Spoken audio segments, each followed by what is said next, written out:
Kada želite da osjetite strast i uzbuđenje, vreme je da krenete u neistražene predele, upoznate nove gradove i mesta kojima je Bog podario sve ono o čemu ste maštali i pre nego što ste se uputili na ovakav put.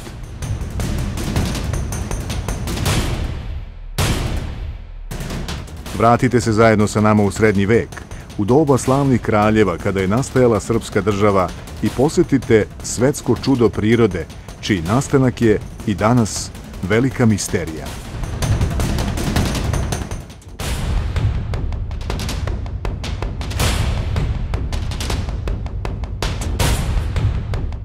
Mi vas vodimo na jedno takvo putovanje, tokom koga ćete upoznati kraj koji je možda baš iz vaših snova. Vodimo vas u Kuršumliju, jedan od najlepših gradova na jugu Srbije, i u jednu veliku avanturu.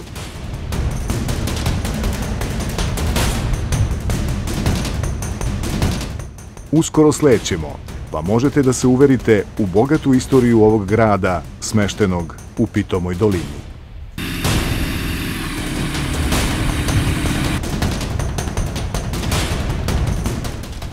Moje ime je Milena Vukajlović i sada vas vodim u veliku avanturu Kuršumlije.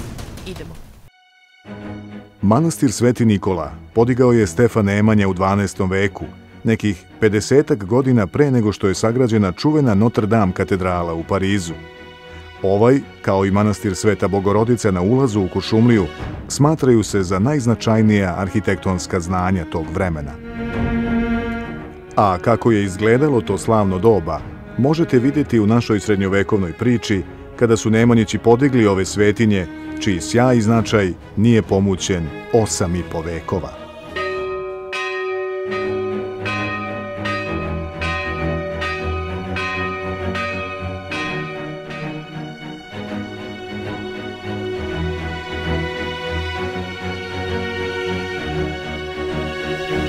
Leta gospodnjeg 1166. godine najpre sazidah manastir Presvete Bogorodice, da bude utočište moje žene Ane. Nedugo zatim, 1168. podigoh i manastir Sveti Nikola. I jedan i drugi naimari su obložili olovnim krovom, pa se u slavu Boga ove dve svetinje vide nadaleko. Ovim manastirima postavih temelje srpske države da traju vekovima iza nas smrtnih.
Prepodobna carice moja, presveta majko moja, utočište sirotih, zaštitnice putnika, pomoćnice onima koji su u bedi i zaštita onima koje zlostavljaju.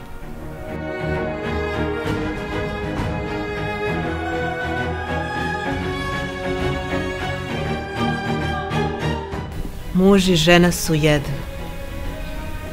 Moj muž, veliki srpski župan Stefan, pokazao se kao brižan staratelj, kako u svetovnom, tako i u duhovnom životu. Te podiže ovaj hram u čast Svete Petke i dar moje duše Gospodu.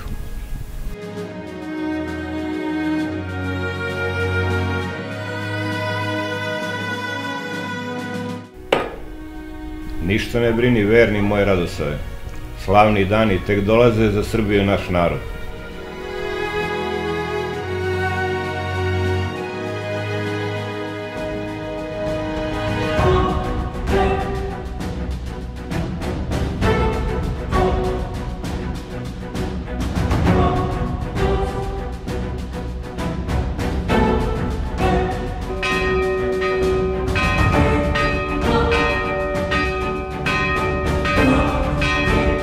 Manastir Sveti Nikola je značajan kao i pre 850 godina, jer su na ovom mestu postavljeni temelji srpske države.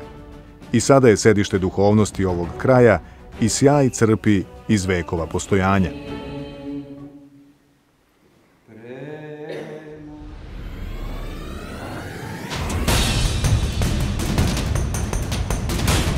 Varoš, koju možete vidjeti kao na dlanu sa platoa Svetonikolske crkve, koju smo ovim letom predstavili na samom početku ovog atraktivnog putovanja, smeštena je na ušću 3 reke i kao da se bogata priroda poigrala sa ovim mestom.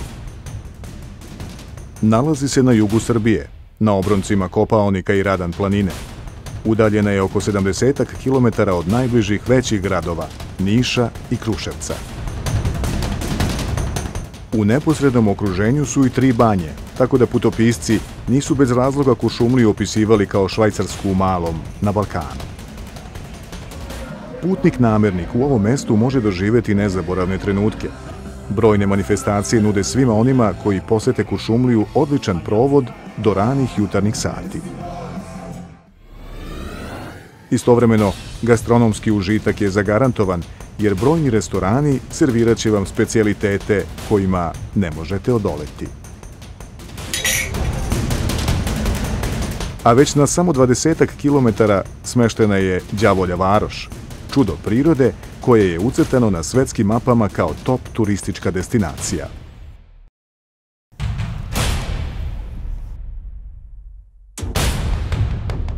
Do ovog mesta vas vodimo novim letom, paraglajderom, na još jedno atraktivno putovanje koje ne samo da nećete zaboraviti, već ćete želeti da ga ponovite.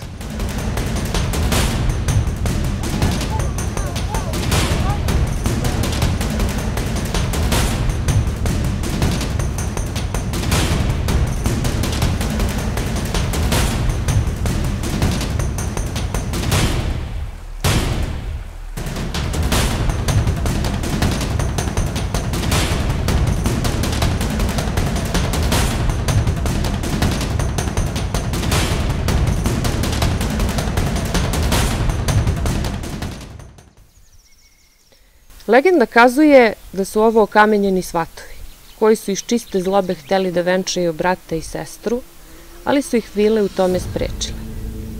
Druga pak jedna legenda pripoveda o tome kako su ovo okamenjeni đavoli, koji su izgubili u igri nadmudrivanja sa đacima.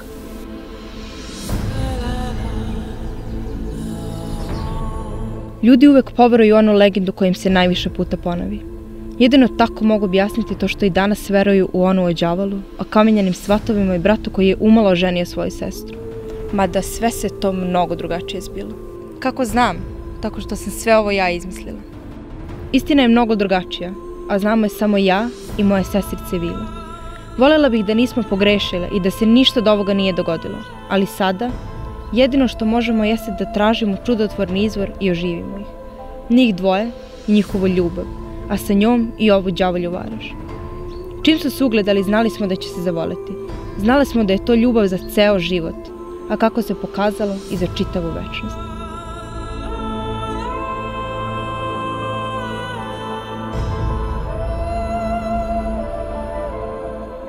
Pratili smo ih u stopu, jurile po ovim proplancima, upijale njihove poglede i poljupce. Strepele smo, jer kako naš narod kaže, ničeg odviše, a toliko ljubavi i sreće na jednom mestu nije slutilo na dobro.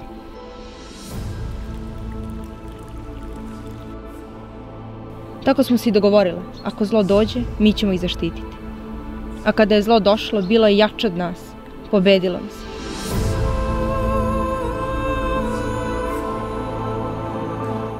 Na dan svadbe blistali su kao sunci zvezde Danica. Tako nas je i đavo prevario, nestvarnom lepotom i željom. Igrali smo naše kolo oko njih i tada se desilo. Ljubav, ljubomora i zanuz.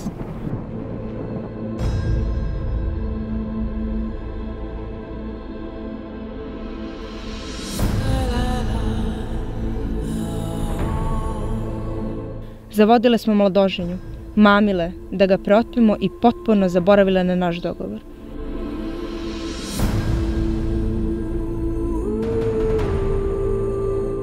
Đavolu je bilo lako da ih okameni. Prvo nju, pa njega, a onda i ostale svatove. Ostale smo samo nas 3 nesrećnice, vile tankokrile, posramljene i krive. Ne znam kome smo ispričale prvo tu priču o bratu i sestri, ali znamo da je vreme da svima kažemo kako se sve zaista odigralo, jer je samo pitanje dana kada ćemo pronaći čudotvoran izvor i oživjeti ih. Ljudi širom sveta dolaze da se dive ovim kamenim kulama, a mi stojimo i sa divljenjem gledamo u njih dvoje. Oni nisu kamen, oni se vole, oni postoje i mi ćemo ih probuditi. Kažu da i sada odabrani mogu vidjeti šumske vile kako traže čudotvoran izvor da ožive mladu, mladoženju i okamenjene svatove. Turisti se dive ovim kamenim kulama koje streme ka nebu, za koje nauka kaže da su nastale erozijom tla i da ih, gle čuda, uvek ima 202, kao i svatova u legendi o nastanku ovog spomenika prirode. Nama je draža srcu priča o večnoj ljubavi koju smo vam ispričali i verujemo da je to razlog da svake godine Đavolju Varoš vidi i doživi 40.000 turista iz svih krajeva sveta. I zato posetite Kuršumliju, doživite putovanje kroz vreme, ispričajte i drugima o svim čudima ovog kraja.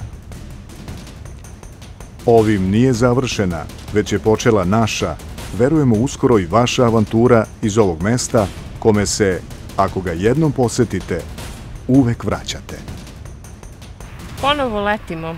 Danas vas vodimo u veliku avanturu. Moj kopilot je Rada Timotijević. Idemo? Idemo.